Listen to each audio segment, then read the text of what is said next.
जय भीम दोस्तों आज एक बार फिर से आप सभी लोगों का हमारे YouTube चैनल पर हार्दिक स्वागत है। दोस्तों सीधी बात, नो बकवास, सीधे हम आपको लेकर के चलेंगे वीडियो में मुद्दे की ओर। दोस्तों एक समय था जब बाबा साहब अंबेडकर और मान्यवर कांशीराम साहब ये कहा करते थे कि इस देश के अंदर आने वाली 21वीं सदी बहुजनों की होगी। मतलब 21वीं सदी में इस देश की गद्दी पर किसी बहुजन का राज होगा। दोस्तों आपको बताता चलूं, मान्यवर कांशीराम साहब और बाबा साहब अंबेडकर का अब वो सपना कहीं ना कहीं इस देश के अंदर साकार होता नजर आ रहा है। दोस्तों आपको बताता चलूं, जिस तरीके से 2014 में इस देश के अंदर मोदी की लहर आई और वो भारतीय जनता पार्टी जिसे उत्तर प्रदेश के अंदर कोई जानता भी नहीं था, उसने 80 में से 72 सीटें जीती थी। दोस्तों आपको बताता चलूं, एक बार फिर से ठीक उसी तरह एक लहर और आने जा रही है। बस फर्क इतना है कि उस समय की जो लहर थी वो नरेंद्र मोदी के बल पर आई थी और 2024 में जो लहर आने जा रही है वो बीएसपी सुप्रीमो मायावती जी के नेतृत्व में आएगी।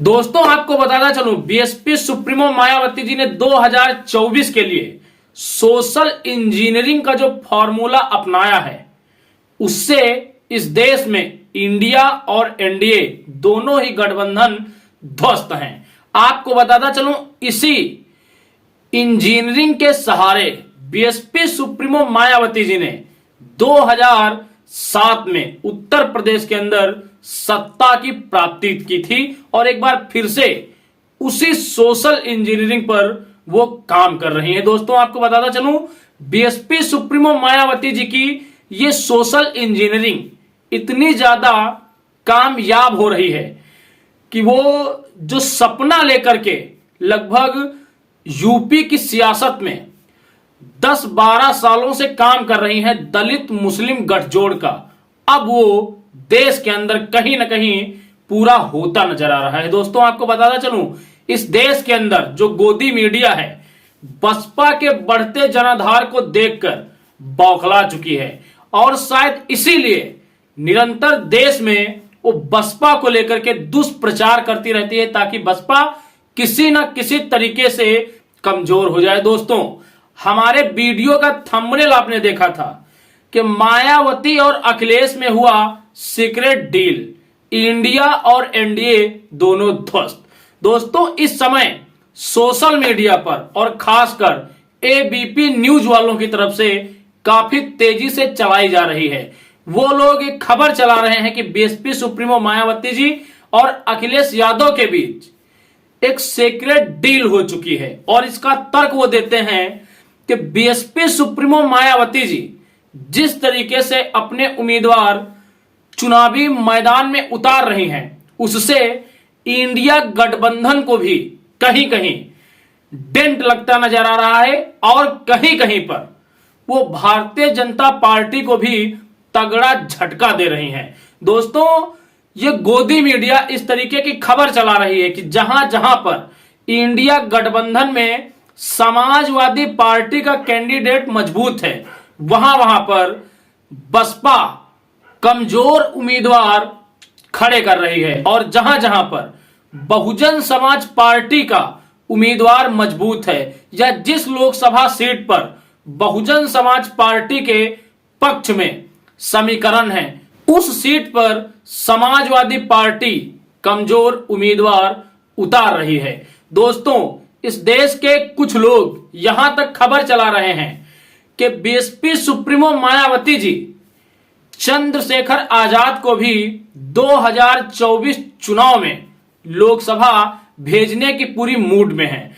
इसका तर्क ये लोग दे रहे हैं कि इसी वजह से बीएसपी सुप्रीमो मायावती जी ने नगीना लोकसभा सीट से अपना सिटिंग एमपी गिरीश चंद्र जाटव को हटाकर यहां पर सुरेंद्र पाल सिंह को उम्मीदवार बनाया है जिनकी नगीना के अंदर कोई अच्छी पकड़ नहीं है। दोस्तों आपको बताता चलूं, तमाम लोग ये भी तर्क देते हैं कि अभी कुछ दिन पहले ये खबर चली थी कि नगीना की लोकसभा सीट पर बीएसपी सुप्रीमो मायावती जी स्वयं आकाश आनंद को चुनाव लड़ा सकती हैं। और उसके बाद एक खबर यह भी चली थी कि नगीना की लोकसभा सीट पर मान्यवर कांसीराम साहब जी की बहन को बीएसपी सुप्रीमो मायावती जी चुनाव लड़ाएंगी। लेकिन नगीना लोकसभा में चंद्रशेखर आजाद को मजबूती प्रदान करने के लिए बीएसपी सुप्रीमो मायावती जी ने वहां से कोई तगड़ा उम्मीदवार नहीं उतारा। दोस्तों, जो गोदी मीडिया है लगातार ये खबर चला रही है कि देश में ईडी सीबीआई की मार से बचे रहने के लिए सपा और बसपा ने अंदर ही अंदर डीलिंग की है। और इसीलिए जो अखिलेश यादव कभी चंद्रशेखर आजाद को अपना बहुत करीबी मानते थे, उनसे गठबंधन नहीं किया है। तो दोस्तों, इन खबरों में कितना दम है ये आपको तय करना है, क्योंकि जो एक खबरें गोदी मीडिया चला रही है वो बगैर तथ्यों के हैं, तथ्य विहीन है। जबकि बीएसपी सुप्रीमो मायावती जी ने बार बार ये कहा है कि हम लोकसभा 2024 का चुनाव अपने दम पर लड़ेंगे।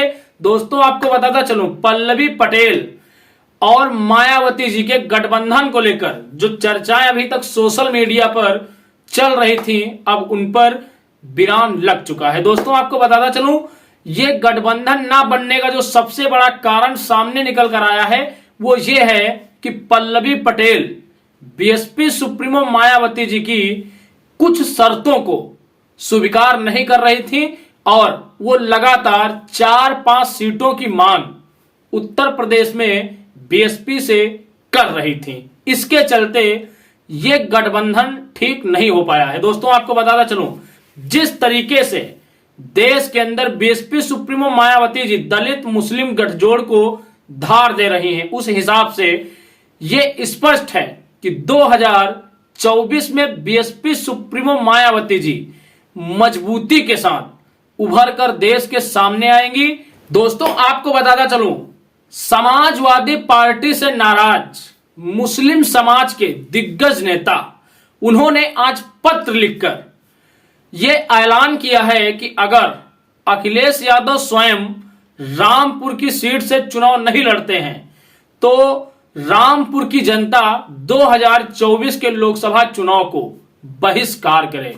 दोस्तों, आप जरा सोच के देखिए, अगर रामपुर का मुस्लिम मतदाता लोकसभा चुनाव का बहिष्कार करेगा तो इसका सीधा सीधा फायदा रामपुर की सीट पर भारतीय जनता पार्टी को चला जाएगा। दोस्तों, आपको बताता चलूं, आजम खां जी इनडायरेक्टली इस देश के मुस्लिम समाज को एक संदेश दे रहे हैं कि अब अखिलेश यादव में वो शक्ति शेष नहीं रही कि वो देश के अंदर बीजेपी को परास्त कर सकें। इसलिए उन्होंने एक संकेत दिया है देश के मुस्लिम समाज को कि अब आपको देश के अंदर कोई नया दल चुनना है जिसके अंदर ये क्षमता हो कि वो बीजेपी को सीधी सी टक्कर दे सके। दोस्तों, तमाम लोग कमेंट्स करते हैं कि बीएसपी सुप्रीमो मायावती जी घर में बैठकर चुनाव जीत लेंगी। तो आपको बताता चलूं, आपका ये सवाल भी बहुत ही जल्द खत्म होने वाला है, क्योंकि इसके जवाब में बीएसपी सुप्रीमो मायावती जी ने ऐलान किया है कि उत्तर प्रदेश में प्रथम चरण के चुनाव के लिए आकाश आनंद ताबड़तोड़ रैलियां करेंगे। दोस्तों, अगर देखा जाए तो आकाश आनंद को उत्तर प्रदेश की कमान बीएसपी सुप्रीमो मायावती जी ने अब थमा दी है और ऐसी घोषणा की है कि 6 अप्रैल से 1 मई तक आकाश आनंद उत्तर प्रदेश के अंदर 25 बड़ी रैलियों को संबोधित करेंगे। दोस्तों, इसका आगाज 6 अप्रैल से आकाश आनंद को नगीना लोकसभा सीट से करना है। दोस्तों, आपको बताता चलूं, 2024 के चुनाव में समाजवादी पार्टी पूरी तरीके से हार मान चुकी है और शायद इसीलिए अखिलेश यादव ने तनाव में आकर 2024 का लोकसभा चुनाव लड़ने से मना कर दिया है। जबकि उनके बारे में चर्चाएं थी कि अखिलेश यादव अपनी पुश्तैनी सीट, जहां से उनके राजनीतिक करियर की शुरुआत हुई थी और जहां से वो पहली बार सांसद बनकर लोकसभा पहुंचे थे, कन्नौज। ऐसी चर्चाएं थी कि अखिलेश यादव कन्नौज से चुनाव लड़ सकते हैं, लेकिन आज उन्होंने इन खबरों पे पूरी तरीके से विराम लगा दिया। दोस्तों, इस वीडियो को बनाने का हमारा सिर्फ और सिर्फ एकमात्र उद्देश्य यह था कि इस देश में जो गोदी मीडिया लगातार खबर चला रही है कि सपा और बसपा के बीच एक इंटरनल डीलिंग हुई है, ये खबर तथ्य विहीन है। इसलिए आप इस पर विश्वास मत कीजिए और बसपा को मजबूत करने के लिए निरंतर काम कीजिए, क्योंकि बसपा इस देश के अंदर अब 2007 की तरीके से लीड कर रही है, जिसकी मजबूती को आप 4 जून को देख पाओगे। बाकी दोस्तों, इस वीडियो में इतना ही। वीडियो अगर हमारे आपको उचित लग रहे हैं तो वीडियो को शेयर कीजिए, लाइक कीजिए और कमेंट्स में अपनी प्रतिक्रिया दीजिए तथा चैनल को भी सब्सक्राइब कीजिए, ताकि हम कोई भी वीडियो अपलोड करें तो उसकी नोटिफिकेशन सबसे पहले आप तक पहुंचे और हमें हमारे काम के प्रति मोटिवेशन मिलता रहे और हम इसी तरीके से बहुजन समाज और बहुजन समाज पार्टी के लिए लगातार काम करते रहें। इस वीडियो में इतना ही। मिलेंगे एक अगले वीडियो में एक अगले मुद्दे के साथ। तब तक के लिए आप सभी को मेरा सादर जय भीम, जय भारत, जय संविधान।